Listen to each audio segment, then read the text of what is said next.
All right. Thank you for that. It's very helpful. Okay. So today we are diving into breaking the scalability bottleneck. Today is a good one. And we're going to uncover one of my favorite things to share, which are the 6 secrets to starting a simple, scalable bookkeeping business and why that's so important, even though we've been building upon it over these days. So, briefly to recap of where we are in this series, on day one, we broke down what's possible with a bookkeeping business: more time, location independence, autonomy, freedom, choice, and all of those good things. And we shared the different ways that you can build and why the scalable way is my choice, though they are all valuable. And today we're going to break down how deeper on the scalability. Yesterday, we identified what the 3 bottlenecks are that hold bookkeepers back from starting or scaling, and we discovered which one applies to you. In order of how you get there, it's breaking the belief barrier, breaking the skill barrier, and breaking the scalability barrier. But since they won't all pertain to everybody, we're going to take the top down approach to breaking them. And that is what we are going to dive into today. If you did not watch day 1 or 2, you can catch the replays on my YouTube channel under the folder for the Next Step series and catch those. These days build upon each other, and it would be great to go back so that you can understand exactly what we're doing here and, most importantly, why. So we left it off with, now that I know what's in my way, what do I do about it? And today we're going to break that scalability barrier. We're going to break down the 6 secrets to a simple and scalable bookkeeping business, share what you don't need and what you do, and why most bookkeepers focus on the wrong ones. We're going to map out the keys to actually making this dream a reality with your business, and we're going to show behind the scenes of my program, Life by the Books. So let's dive into the secrets. The first is a rock solid skill set. Like we touched on yesterday, and we'll go into much deeper tomorrow, you really need to know both what you're doing and that you know what you're doing in order to succeed. It's both the skill and knowing you have the skill in order to move forward. Having that skill and the certainty that you're as efficient as possible and as accurate as you can be is how you build a profitable business that you can stand behind. Like we discovered yesterday, your confidence is built on competence. It's not imposter syndrome, it's likely a skills gap. And so the people that you are going to speak to about your business can feel it, your potential clients can, and it's often the missing link in how you train a skilled team. So it's not just that you do the right work, but it's that you have the competence to train as well. I don't find good talent. I get asked that question a lot, like, how do you find this person? I train good talent. I find people who have the skills and I teach them the way that we do it. We start with a blank slate. I actually put them through BABS and then we build upon that. And I do that because I'm already personally solid in my skills. So that allows for that training to happen. You can't and you shouldn't build a bookkeeping business without a rock solid skill set. I don't really care what else you're hearing in this space. I don't pay attention to a lot of the other like bookkeeping coaches or people that have bookkeeping resources that tell you that you have enough. And for a while, I actually did a little bit of that. I would say, especially to accountants, I would say, go and get your Pro Advisor thing, that's free. But those tools, the QuickBooks Pro Advisor certification and the Zero Advisor certification or whatever it's called, they teach you how to be successful in their platform. They assume that you already know bookkeeping and accounting, and that makes sense. So if you question your skill, that's enough. And I don't want to beat this up too deeply today because this is all what tomorrow is about, but it's really important and this is what you build on. So if you fear your skill is lacking, stick around today so that you know what to do once that's behind you. Because the great thing about a skills gap is while it might feel like, oh man, I really hoped that this was just in my head and I can push through it. Instead of doing that, what you can do is actually close the gap and then you'll be ready to move on. So that's where you'll be able to implement the next 5 secrets and make sure that you're here tomorrow so that we can do that even deeper.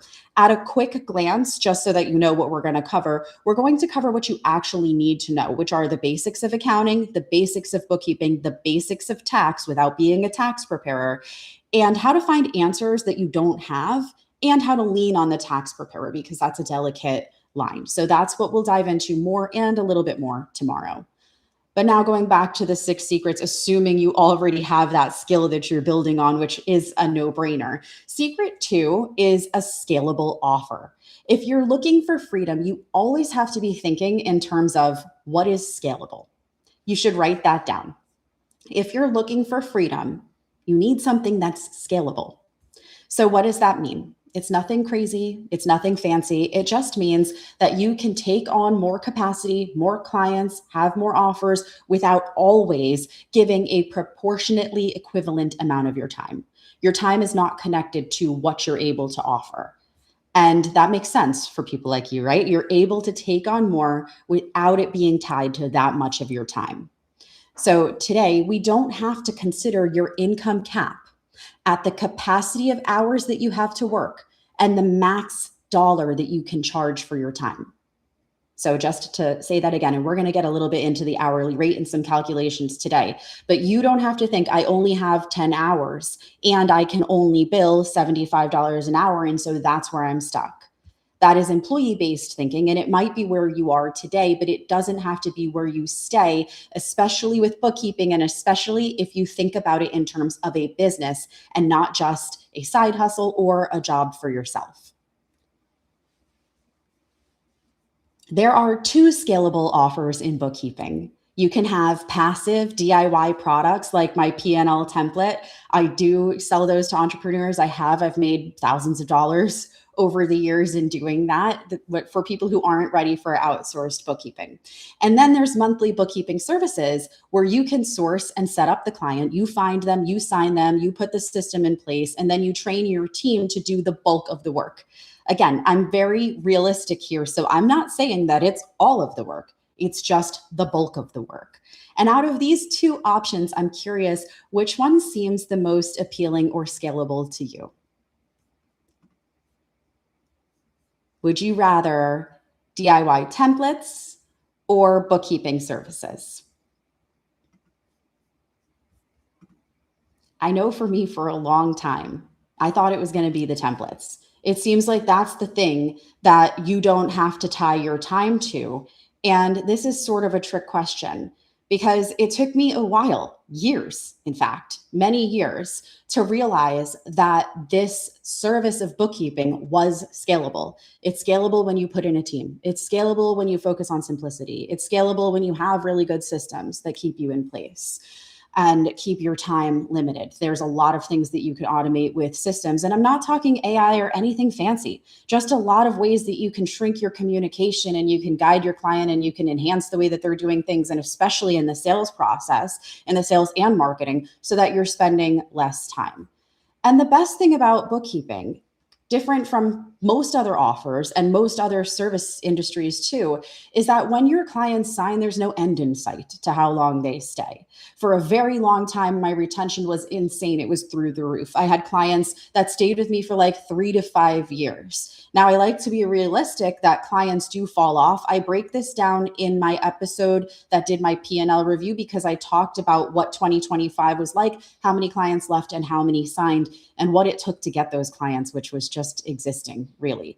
And clients leave for various reasons, so they will leave at some point, and that's normal. But by that time, you've built your base of clients and one falls off and you might have, I picture a Ferris wheel. That's why my hand is creating a circle. You have filled your Ferris wheel of clients. One decides they're ready to get off the ride and you have a line lined up that's ready to hop on and you just keep going. And then it just depends. Do you want to grow the size of that Ferris wheel or do you not? Which is a choice. But this is the thing that I love.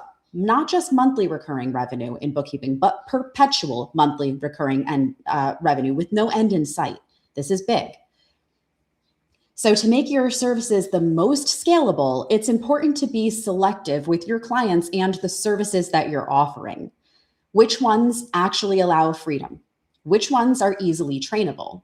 Which ones can a review process be put in place so you can sleep at night even when you've hired a team, knowing that things are getting done and they're getting done correctly? When growing my business, I focused on service-based businesses with one owner. I didn't actually do this completely intentionally. It's just where I decided to focus my marketing efforts. And then I realized, no, this was by design. This was by design because I knew that I was avoiding some possible complexities that now 5 years later with my kids in school and with a solid team member, I will make exceptions for. But in those first like 3 to 5 years, I really focused on simplicity and I said no a lot. I said no to a lot of people who asked me for help because it wasn't something that I was skilled in or it wasn't something that I wanted to do. So when I focus on the bulk of my clients being service-based solo owners, one owner, then I can remove things like sales tax, the complexities that come with multi-ownership, both in their books, in their tax return, and in the way that you communicate with two people. When you have two or more people, it's harder to get information and it's harder to get consistent information. And there's a lot of buck passing, right? If you're dealing with one person, it really simplifies things. And so now I'll make those exceptions sometimes, but if you focus on simplicity and if you make that your rule, it can serve you for a long time. And then you won't be dealing with a scattered process and you won't have to be working your way through chaos and heading into burnout. And when you're training one person on 10 different industries, if you're saying yes to everything that comes your way, or if you think you have to, if you think that being a bookkeeper means you have to say yes to the client. So if the client comes in and they're e-commerce selling in 50 different states and they don't know their sales tax, you feel like you have to say yes. You don't. Even if you have what it takes and you're saying yes to e-commerce, yes to lawyers who have no nuance, yes to nonprofits who have nuance, then how is that going to look when you put somebody in the chair and you need to train them on 10 different industries with 10 different processes using a bunch of different softwares? And if you compare that to training one person on one industry that is relatively repeatable, none of them are the same. But for the most part, our checklist inside of our task management software, which is Financial Sense, and I have a video all on that, when our checklist is implemented, we're just adjusting. We're deleting things for the most part, and we might add a little bit of nuance, but our template can stay the same across most of our clients. And so that allows this process to be repeatable, both for you and for your team. Your expertise grows, your familiarity with different CRMs or something gets better, and your risk of errors decrease. And that's one reason why focusing is so important. And chances are that hiring is going to make sense for you to really live the life that you want. And I know that hiring brings up a lot of emotions, and you can share your fears and your hesitations in the chat. Like, what is it that scares you about hiring? Because if you have fears around this, even though you kind of know that it's the goal, you're not alone. And I haven't been dishonest and said this is extremely easy. I've explained that hiring takes you having the skill, you finding the right person that's a match, and you taking the time to make sure that you know your system, that you have good systems, and that you are taking the time to train on it so that you buy your time back. It's best done before you get to the point where your capacity is capped. So you can also realize with those fears, you can look at the opposite and realize that hiring creates opportunities for them. You can take yourself out of it and you can start to feel better. When you do the math and you realize how much more supportive and scalable a team is, you'll realize that that balance of the financial and time freedom is what's going to give you what you're actually looking for. And you can't and probably shouldn't do this all alone. And if you're looking for like, what does this look like? What does it actually feel like to be a bookkeeper under a team? On my podcast, Profits and Prosecco, season 1, episode 88, I interviewed my head bookkeeper at the time who was with me for 4 years, and it was amazing to hear what it was like for her, what that provides. And so it's important, again, to remember that when you say yes to everything, what are you saying no to, right? If you say yes to everything, you're saying no to things that you should be saying yes to. So secret 3 is a clear vision. Let me tell you what I mean by that. As type A accountants, you might be thinking that I'm talking about your business plan. It might include your number of clients, your pricing, your hours of work, your team members, your operating expenses, and so on. And I cover all of that inside of Life by the Books, and I consider it and I do it, but only to the extent where we've uncovered what you actually want out of life first. Again, this is not just about making money. You can do that in so many ways, and if you're working for someone else right now, you're already making money. It's easy to get caught up chasing money at all costs outside of employment and thinking that once we have enough money, we'll have the life. But it doesn't work that way. Life by the Books is a very full program in a good way. but I might prefer this part the most. And it's why I named this program this. Like, obviously, books has to do with bookkeeping, but you're having a life by having the bookkeeping business. So the life absolutely has to come first. So if we don't stop and consider what we want our life to look like, which shockingly most of us don't, by the way, we just get into action and we think that if we have this thing, then we'll get the rest. We don't spend a lot of time considering what we actually want a day to look like. And so then how can we figure out where we're supposed to go? We need to ensure that our business supports our life through every single step of the way of this whole process of building your business, from idea to first client to first hire to your full-time income to the softwares that you choose to the ways you choose to implement things and when you decide to do it. Because if we don't build now for what we want later, then we can never build what we want in a way that will actually get us there. There is a line that says, when you build a business in a way that dishonors your life, you build a business that dishonors your life. Meaning, if you're working 40 hours trying to get yourself to 10, how? If you're not putting in the system that actually scales, how? If you're taking the shortcut now and getting yourself to 20 clients, how? You're not going to get yourself where you want to go because the actions that you're taking right now are not getting you there. And so for me, when I was building, one of the most mind-blowing moments was when I realized that my definition of a successful business was one that supported a successful life. And to me, that meant presence and experience and being with my small kids at the time. Then I knew that I had to do that stuff now. And I had to find ways to work and make that fit without sacrificing my motherhood. That's how I built my business, and it's how I guide other people to it. So the question is, how do I want my life to look? And are each action and decision that you're making along the way getting you closer to or farther from the goal? That can be your guiding star. So candidly, I regularly pull myself back from working too much in my business, even though it's tempting, especially with my kids in school, even though the work can be there if I want it to be. And so when you're pulling yourself in and you're pulling yourself back away from work, because chances are you are that type A achiever who has made your value be what you do and how you earn and what you can accomplish, then it takes an effort to pull you back and to then think like, if I'm going to prioritize my life, but I still want to get this thing done, I have to maximize the time that I'm working on this. You've got to make that work. So secret 4 is a client attraction strategy. A lot of people think that client attraction is something fancy. Again, it's not. It's simple. It's putting yourself out there in a way where your potential clients can find you and are drawn to you and have a clear way to take a next step to work with you. It's pulling them in instead of chasing them down. It's a very different energy. It's not cold DMs. And there is not just one way to do this. My coach, she had a line one time that really stuck with me. I quote it a lot. She said, everything works. It always has. So when everything works, what do you do? Whatever you want. And that doesn't mean like inside of my coaching that you'll just be asked a bunch of questions and told just to try something. There are strategies to this. And inside Life by the Books, I go over many that work, that have always worked, that still work. And what I focus on is human connection, helping, and simple systems that allow people to come to you. And then you're guided to find which one feels best for your personality and what you have access to, where you should start, your tech capabilities, your existing connections, desires, things like that. And then we'll guide you to which one is going to make sense for you. And then when you take that step, what can you expect to happen next? And how can you kind of weave all of these things together to be strategic about what you're doing? Because there is a strategy to this. And at the end of the day, it's all simple strategies. So it's as simple as you allow it to be. We are always working through allowing simplicity. We are complicators.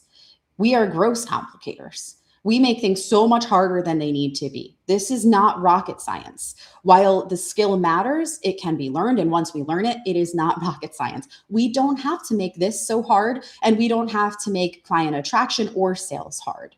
So I know that a lot of people want like the formula, the step-by-step playbook that gets you what you want with no deviations. But since we're all different, we have different sets of circumstances, backgrounds, values, and goals. There's not just one way to build this.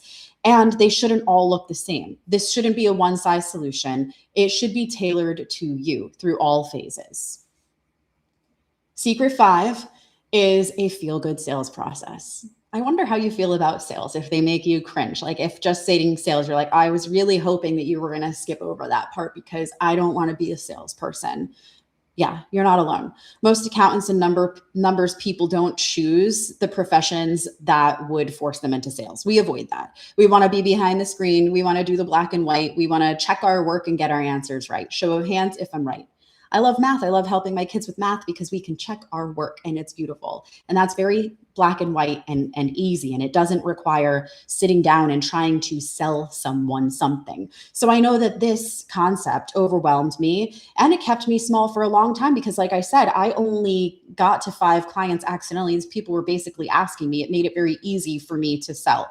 Once I decided that I was going to get into marketing, I had to learn a lot about sales. And one of the things that I did was challenge myself first to get out of my comfort zone and then to work through what my fears were, to identify what they were and work through them, and then find an approach that did feel right to me. And there are evolutions to the way that I do sales, and they're continuing to evolve as I get more comfortable. Along the way, I released the pressure that I had over what any of it meant. I really practiced detachment. Now it's just so natural. But one of the things that I practiced was having a healthy detachment from the outcome. And this is something that I coach through regularly inside of Life by the Books, because detachment is acceptance of how things will go and not apathy. And it means that you don't have to have pressure on everything to work, because this is a process, meaning if one thing doesn't work, you learn something and you're ready to move on to the next. But that experience is invaluable. And so one of the things that really helps is the reframe that sales are just conversations. They're nothing more, they're nothing less. And it's as effortless as, does this work for you? And does it also work for me? Important.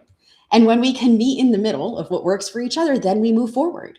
And if we can't, if those two things don't align, then it's okay. And we trust that this means nothing about either one of us. And it simply wasn't the right fix. I actually have an inquiry in my inbox right now that's for a construction industry. I already know that's not the right fit. So I'm finding, who am I going to push that to? Nothing about them, nothing about me. I don't do construction books. That's it. But they will find someone. It's just not the right fit. And likely, most importantly, you have to take yourself and your ego out of the center of this. It's making it a lot harder. Again, this happens in all stages. Take yourself out of it, and it gets much easier to think about. So when you shift to not only realizing how valuable and needed and helpful your skill is, but how many people would suffer without it, and what is their other option, then you can drop the pressure that you're feeling and realize that this is going to help them. So how can you help them? Just tell them how. Make it easy. Let it be a conversation. So I don't hop on sales calls with just anyone. I have a process that I walk you through where we talk about what sales calls look like, how to approach them in a way that feels as good and relaxed for you as it does for your potential client. We don't do anything sleazy. We don't do anything forcey and gross. You're left feeling good about the process because they aren't that.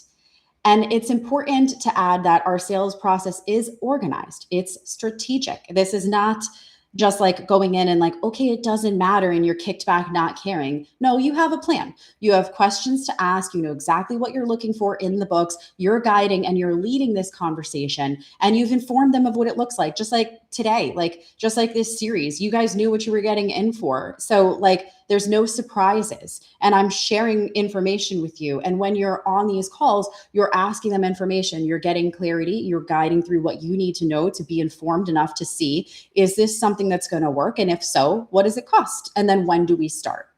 We also make sure that we are not wasting our time, and we use a pre-screening method and systems that set expectations and save us both time. So like I said, I didn't get on a call with this potential construction company.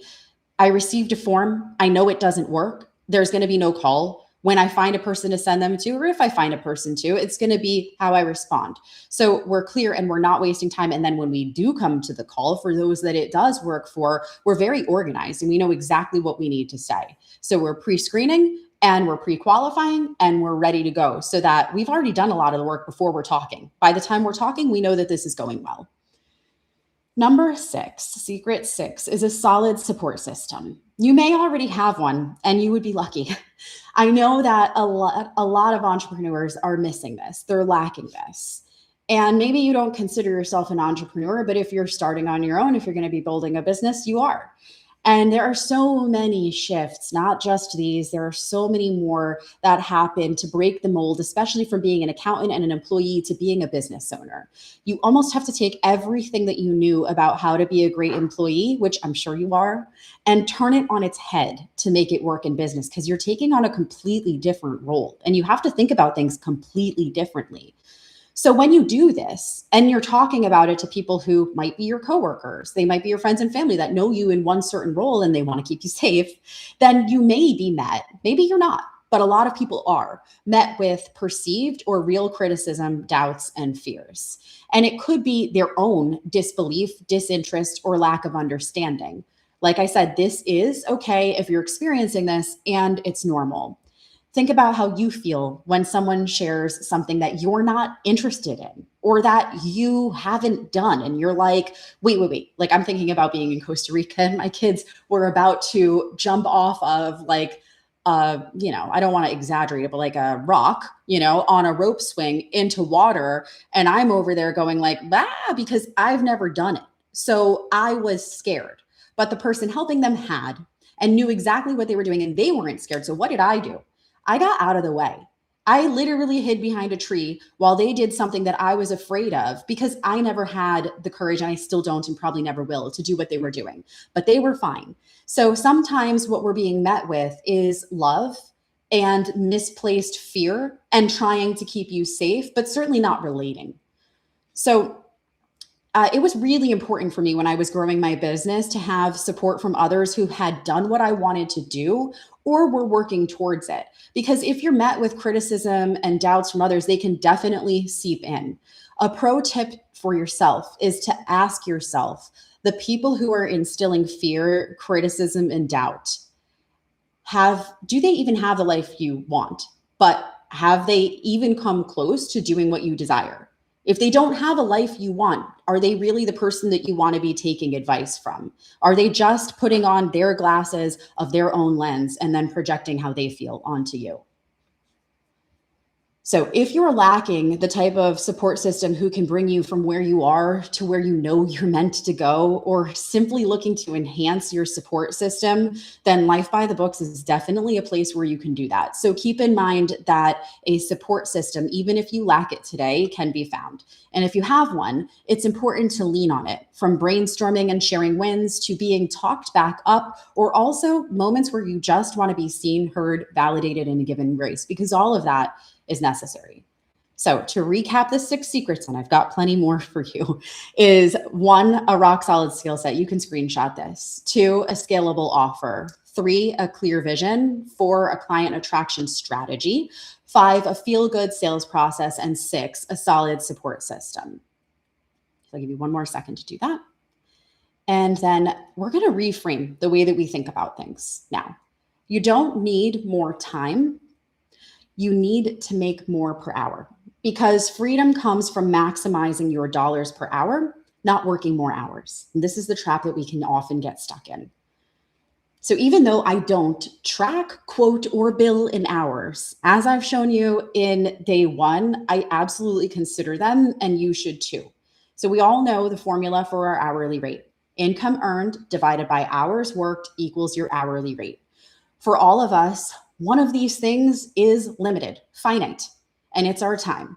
Maximizing our efforts is key, both in building now so we can do it alongside our other commitments like work, family, etc. Listen, we are all busy. You guys can say busy if you feel like you do not have the capacity. You're probably listening to me right now on the replay because you couldn't meet me at noon in your car. You're catching up like in the shower. You don't have a lot of extra time. You're not alone. That's just how this world is right now. We are spread so thin. And so we want to do this in our maximizing our efforts so that we can build it. We can actually do it with the limited time that we have. And so that we grow it so that we can free up our time and then have time to actually do the things that we're craving, live a slower paced life, have time for our family, our friends, and ourselves. I was reading an application from last week that came in for Babs, and I always ask, like, what is one of the things what do you want to do more of when you succeed? Because this is really important for you. So I'm saying it for you, but I also just want to know, like, what is it that you're craving? Because my things were really simple. This one really hit for me because it was saying, like, I want to, during a weekday, brew a cup of coffee, call my mom. And like, I screenshotted it to my mom and I was like, man, I forget to be grateful for this. I know to be grateful for the pickup lines, the drop off, the school stuff, but the simple things like brewing a cup of coffee after drop off and calling my mom, I might be taking that for granted. I told her I should probably pull the logs of how much we talk midday now, how those two things are hand in hand. I brew the cup of coffee and I call her and we talk for hours. What a gift. You need to have space to do those things because those are the things like that you want. Slower time for family, time for our friends, time for our kids, time to do the things that we find meaning for in life, volunteering, walking on the beach, whatever it may be, and ourselves, who, by the way, matter too. Like I said, your time is finite. It's defined. We don't know what the defined number of hours are, but we know that there are a set amount. It's the only thing that we can't replenish. Money, on the other hand, can be generated and replenished indefinitely, even if it doesn't feel that way. It's just true. It can be replenished. And so a dollar spent can be replaced, especially if you're like learning a technique or a skill where like you don't get it today, but then you get it tenfold later. A dollar can be replaced. An hour spent cannot. And this is how I inherently, in the back of my mind, think about and guide my decisions, my actions, and my results, which these days really do speak for themselves. This isn't just something that I did, like in the beginning, this isn't just something that I did 3 months ago, that I don't know how it's going to go. This is something that survived COVID, survived 3 babies, survived the divorce of my parents after 36 years, which was really, really hard. Survived my own separation, and survived last year with a bajillion legal battles with crazy neighbors. This is something that survives, sustains, and grows. And so the results, they speak for themselves, but this is the way that I think. So I'm going to give you a couple of examples, but I know that you're smart enough to do this calculation on your own too. So continue to do this and to think about this. This is a game changer in the way that we're looking at this. And we think that inaction is cautious. And I get it. It's like, I don't know if I should take this step yet. So I'm going to wait until I'm clear. And that makes sense. I'm not knocking that. I'm not saying that you should unconsciously or like subconsciously just kind of walk in and test something out. And well, if it doesn't work, it doesn't work. You should think about what you're doing, just not forever. So inaction is something that we forget to quantify. We don't do the math on. I didn't even get into opportunity cost, but opportunity cost is what you left on the table. Does everybody's familiar with opportunity cost, right? Like think about your opportunity cost in your inaction, but beyond that, what we're quantifying here is the hourly rate of inaction. Because most of us think about the hours that we work only counting if they're in a chair, if they're on a laptop, or if they're being billed. And that's the myth. Because hours worked should also be defined as researching, ruminating, second guessing, spiraling, starting and stopping, and dabbling. All of that counts, and it's taking up your presence, your headspace, and therefore your time. So it should absolutely be accounted for. And here's an example of the hourly rate of inaction. We're going to make these real conservative and realistic. If you spend 10 hours a week thinking about this, researching, listening to podcasts, talking about it, maybe if you're brave enough. For me, that part came last. It was the researching, the thinking, the spiraling, and the listening that happened first. And you haven't earned $1 yet because you haven't done any dollar generating tasks yet. You have earned $0 and spent 10 hours. And your effective hourly rate is $0 an hour. And you've also spent 10 hours diverting your attention away from other places that it could be, hours that you can't get back. And I really want to drive this home, even though I probably should move on, I'm not going to. Because those 10 hours that you're not counting because they're happening in the shower are 10 hours that your thoughts aren't in productive places. Are your thoughts costing you, or are your thoughts generating something positive? You could literally be just fantasizing about anything. You could be having like a productive, beautiful thought instead of like oh, I really want to do this. Oh, why can't I? And that could be diverting your attention away from being at the park with your kids, because I was guilty of that. So I know what it feels like to maybe even be taking notes. I would be like taking notes and thinking about things. And I'm at the park and my kids go, mommy, mommy, mommy, will you push me? And I'm not there mentally. That's not the vibe. So just pay attention to it. Be aware of the work that you're doing that you're not calling work that's earning you $0 an hour. And then on a, we're going to quantify now the example of messy action. You could run these in a bunch of different ways. I'm just trying to do some illustrations. So here, if you're taking messy, unstrategic action, which is a lot of what I did in the past, right? You have gotten yourself to 5 $300 clients. So you're making $1,500 a month, and you're working a conservative, because this could probably be higher, 40 hours per month, all in, which would be 10 hours a week on 5 clients. And I mean, that's low. It's probably worse than this in most like dabblers cases. That's $37.50 an hour. This is, of course, better than nothing. So the takeaway can be that messy action is absolutely better than no action, and that no action is costing you in your attention, your time, your most finite resource. Now, assume that you're earning $5,000 a month with a lean team and solid systems. You're working efficiently and well supported. You're still working 10 hours a week, only now you're earning $125 an hour. And if you compare my year 5 of bookkeeping, the 245,000, where I kept 165,000 because I have a very solid team member that continues to scale, I'm going to, on the high end, estimate that my bookkeeping business gets 10 hours of my time every week, which it's definitely less than that.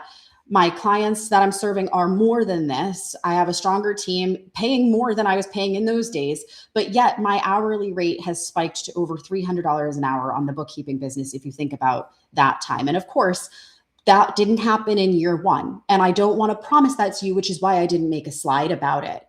But I want that visual. This visual here is plenty. And I want to bring home for you the point that if the goal is to have both time and more money, we need to maximize the hours that we're spending working and stop wasting them. This is the huge takeaway.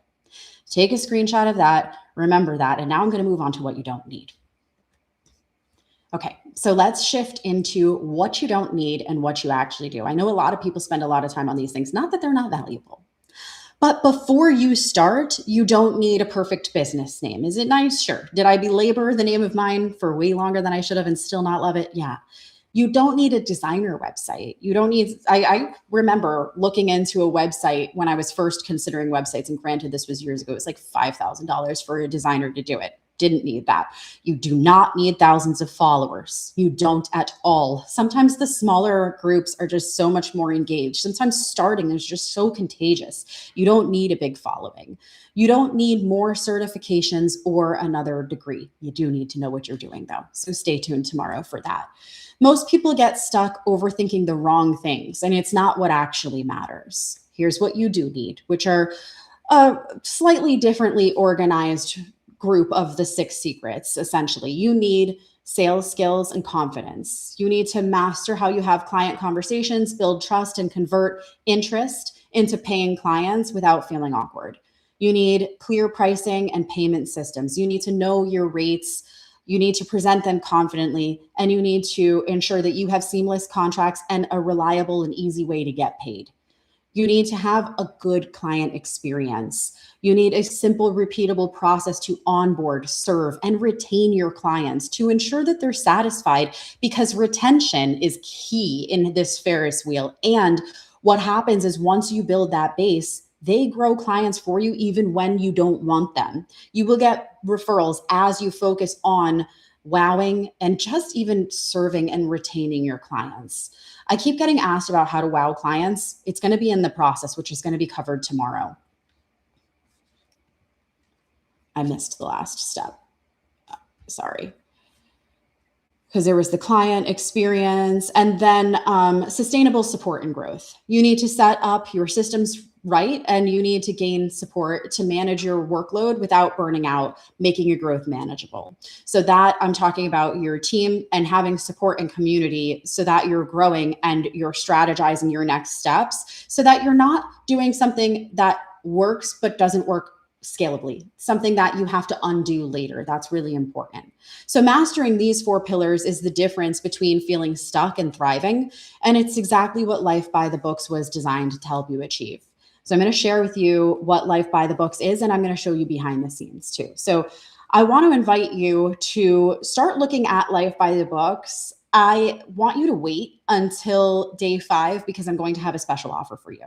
But go ahead and definitely start looking into what it is. Ask me the questions that you have. I'm going to share behind the scenes now, but start thinking about what that next step will look like. So here's what Life by the Books is.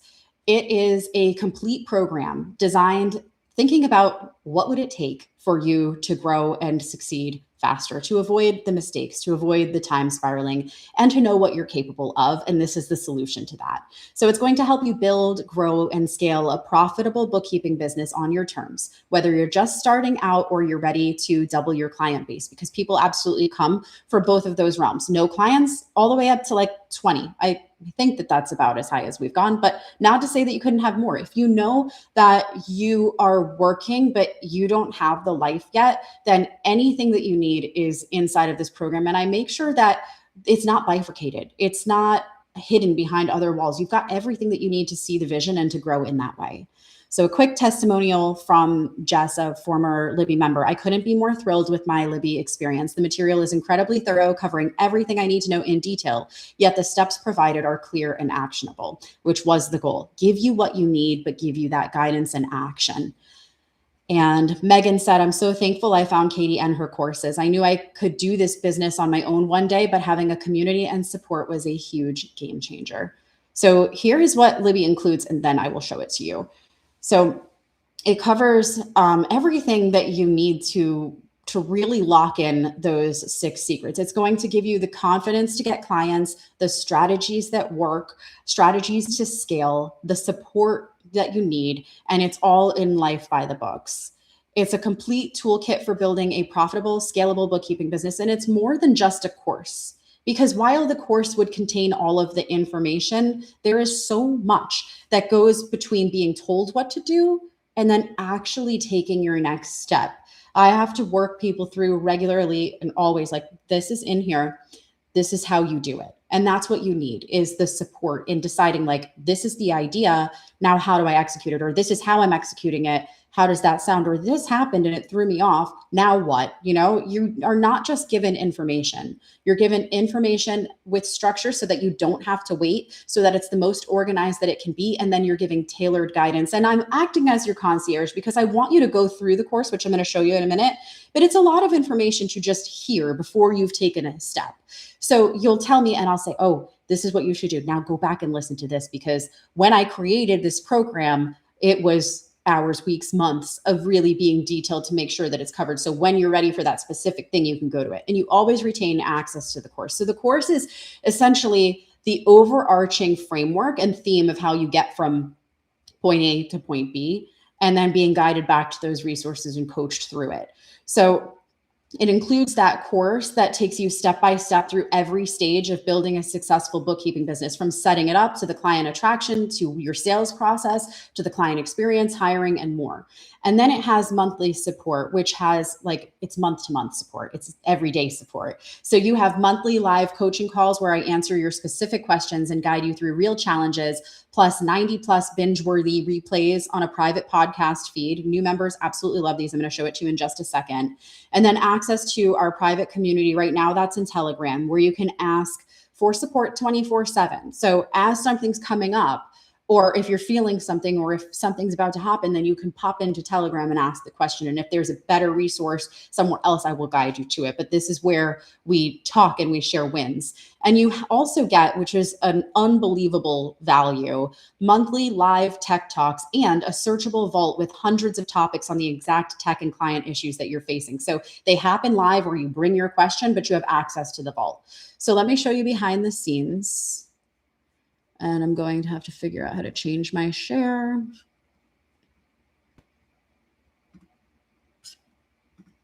Oh, did I need to change that share?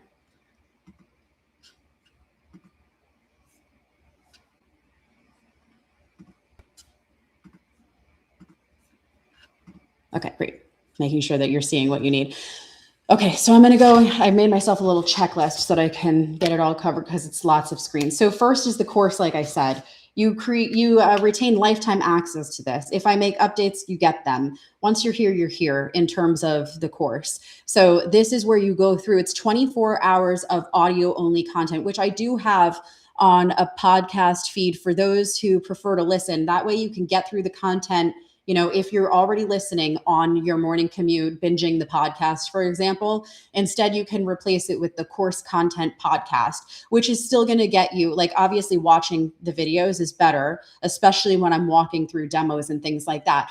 But you can listen and then you'll be like, I should really be watching this. And then you can come back to those lessons. So you do have this on audio, 24 hours of audio only. I know you've listened to more on the podcast of that. So I recommend everybody goes through this in completion as fast as you can, because you can always come back and deepen when you're ready to take the action. So we walk you through 6 overarching themes, which is shape, that's designing your business, figuring out what you want it to look like. And then we go into solidify, where you are registering the business, getting in your systems and getting those ready to go. We have different bonuses at different sections. And then share is a really big one. This is all about the client attraction, things that you can do and exactly how to do it in a way that actually works so that you can get the clients coming to you with tons of resources. And then sales, all about sales. These are all different video lessons. I'm holding nothing back. They're not generic. You're learning exactly how to structure your sales call and then how to serve your clients, how to work with their CPA, how to make sure you've got everything well documented, how to handle the stuff that gets hard, like scope creep and the inevitable icky stuff. It's going to happen, boundaries and things like that, how to deal with that. And then support is in your team. So how you structure and grow your team, what I recommend for your first hires and how you do that and beyond. So this is all organized right here for you. You retain lifetime access to that. You get a digital copy of this workbook just to show you, like, the resources that you have are not light. This is helping you take the exercises, and it has like templates, swipe copy and things like that for some of the strategies. That's included as a digital download, and I sell them for essentially cost on Etsy so that you can get them cheaper. Books are expensive to print, but not everybody likes print, so that's an eco-friendly thing. But either way, I'm showing you this is the resource that you get however you choose to print, or if you choose to keep it digital. Okay, so then you have access to the community in a couple of different places.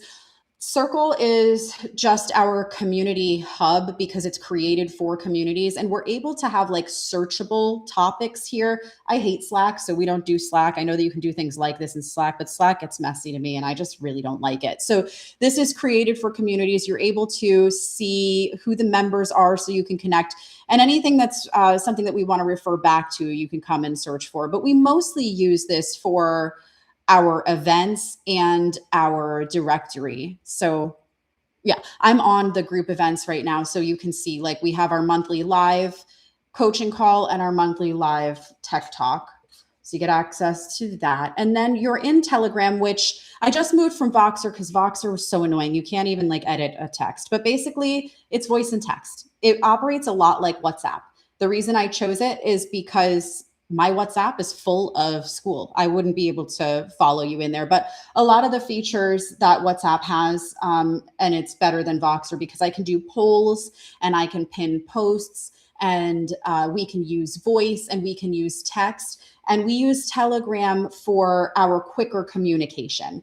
Things like yesterday, me saying we had our coaching call and the replay is up, and then like questions, back and forth. And I just took a quick screenshot because I didn't want to go too in depth. You can get the idea that this is two-way communication. I shouldn't do this, but I do, where we focus in the group. But if it's private, I want you to get the support you need. And if you're talking about something private, which can happen, or something you don't want to share with the group, you are able to message me directly too, which is included in your membership. And then the Tech Talk Vault, which is insane. I really don't give this Tech Talk Vault enough love. I don't know why. It's included in Life by the Books for no extra cost. It can be sold separately. You can purchase it separately. So if you just want some support to not be alone in tech conversations, we have these every month. And then the replays are here dating back to 2022. So what happens when you're in the community is you might be running into a situation with a client in a new CRM, a way that the credit card is syncing, or a question on payroll or whatever. Those are common things that we talk about: new CRMs, payroll issues, and bank connections and onboarding stuff. A lot of the time it'll be like, oh, I have this new client and this one weird thing is happening. What can I do? And it was hard to answer those things in Voxer, but I didn't want people to not have that support. So we created Tech Talks back in 2022. They happen live every month. So if you're experiencing a question, you bring it. And you can, did I close? No, I didn't. You can put your Tech Talk questions right here. So throughout the month, you can drop in your questions and you can add attachments. And then we go live and I'll go in order of the questions that were asked, and then I'll answer to whoever is on and has a question that came up in real time. And we separate these into individual recordings that are searchable. So if you have now come to me with a question on Square, you'll ask me the question because I'm not going to expect you to dig through everything, but you can just say like, I'm having a question, I'm having a problem with Square. You would probably put that in Telegram. And then I would say, oh yeah, we have a tech talk on that. And it's so easy for me to find these on my phone. I'll send you the link. So you'll be able to come in here and then see that. And we had, recently I had a client that was using a Toast CRM, and I knew that we had covered it in a tech talk. So I came in and I looked at the tech talk, and I knew that I needed to build more because Toast was hard. It was not clean like a lot of the other ones are. So this is what they look like. A lot of the times I break down concepts like, I know earlier, and I break it down. So I put like something searchable. I feel like it was like in here on loans. And I'll really like drive the point home with demonstrations in Google Sheets, and those are linked. So this is like super, super well organized and an incredible resource because there are literally, look at this. I mean, I'm just scrolling on topics. We cover so many things. So not only would you be able to go back and watch it immediately if it pertains to that, but if you have a question that's not covered, you're able to ask it. There's nothing like that. Okay, last, I want to show you what the private podcast looks like, because the private podcast is different in Tech Talks because Tech Talks, we're talking about tech. That's a tongue twister. So on the coaching calls, while that might come up, we're focusing more on the growth of the business or client challenges. So we're looking at client attraction, sales, team, and like, how do I deal with this client that just won't give me answers? And we're talking through that. So similar to the way that you're able to look at the back history and you're coming in now, but you've got this amazing searchable vault, is what we talked about. So we did have a coaching call yesterday. So it's why cold DMs aren't working and what to do instead. And then I make it so that you can search, search by the topic name and find it. So we have all of these. People love to go through these. It's one of people's favorite things because it's deepening what you've learned in the course, and it's getting you so much information without just constantly having to be on. But these are the behind the scenes conversations that we've had over the years. They go all the way back. 91 calls here that you can binge, that you can search, that you can find relative to what you're experiencing today. And of course, you have the actual live calls that are happening where you bring your specific situation. Okay, so that is the behind the scenes of the program. And then I'm going to round off the slides. Got to find my way back, sorry.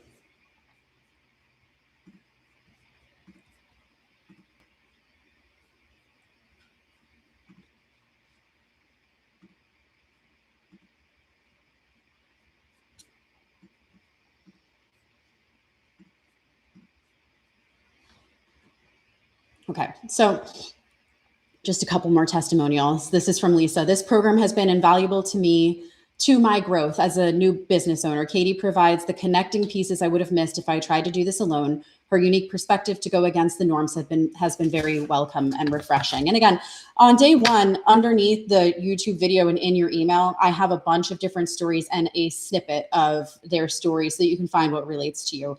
If you are struggling with something, you're thinking like, I would love to hear a story like this, you can message me on Instagram and I will try to find you the podcast that really speaks to you as well. And the best part about Life by the Books and Babs is that the program can pay for itself with just one client. By having one client for 1 year, even if you don't count the setup or cleanup fee. And it doesn't stop there, because consider the ROI on 5 clients over multiple years and do the math. If you were to have 20 clients you keep for 10 to 20 years, it's likely even bigger than that. Sarah said, to say Life by the Books has changed my life would be an understatement. Since finding her, I have embraced the title of bookkeeper as a CPA and recognized how impactful this role can be. And Jamie said, Libby was everything I needed to accelerate my business and much more. It helped me become more organized, concise, and I've learned to market myself and my business in the best possible way. And these are just a few of the students who have transformed their businesses with Libby. So here's a reflection for you as we round off today. Where will you be a year from now if you take no action or no new action? Write it down and answer that for yourself. This is homework. And then where could you be a year from now if you committed, you got into action, and you had experienced support and a community? And you may be wondering, that sounds great for the future, but I'm still doubting my skill. And if that's you, then make sure that you tune in to day 4 to find out how to break the skill bottleneck. So thank you for being here. And tomorrow we will break the skill bottleneck. Make sure that you're following along at Orderly Accounting by Katie, and make sure that you've subscribed so that you get notifications. As I said yesterday, I am opening up a Q&A session, so make sure that you're here for that on Monday. So you can gather your questions and we will go over them on Monday. You can email them to me as well. And I will be closing this down, but I appreciate you being here today, and I will see you tomorrow.